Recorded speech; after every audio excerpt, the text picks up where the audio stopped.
అందరికీ నమస్కారం. అమ్మ మాట అమ్మాయి బాట ఛానల్కి స్వాగతం. కథ చెప్పుకుందామా? చిట్టి కథ. సవతుల పోరు. ముత్యాలు అనే వ్యాపారికి 2 భార్యలు. 2 అస్తమానము పోట్లాడుకునేవారు. అది భరించలేక ముత్యాలు ఒక స్నేహితుడి సలహా మీద ఒక ఎత్తు వేశాడు. ఒకనాటి సాయంకాలం అతను తన భార్యలతో ఊరికి వెళుతున్నానని చెప్పి సత్రానికి వెళ్ళి ఆ రాత్రి భయంకరమైన వేషం వేసుకుని దొంగలాగా వచ్చి తలుపు తట్టాడు. అతని భార్యలు కిటికీలో నుంచి చూసి కెవ్వున అరిచారు. నాకు భయంగా ఉందక్క అంటూ చిన్న భార్య తన సవతిని వాటేసుకుంది.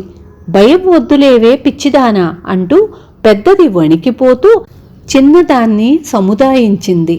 తలుపు తీస్తారా పగలగొట్టనా అని ముత్యాలు కర్కశంగా అడిగాడు.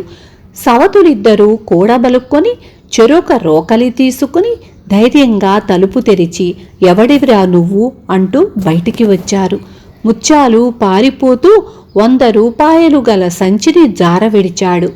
సఖ్యతగా ఉండటం లాభిస్తుందని తన భార్యలకు తెలియగలందులకు అతను అలా చేశాడు.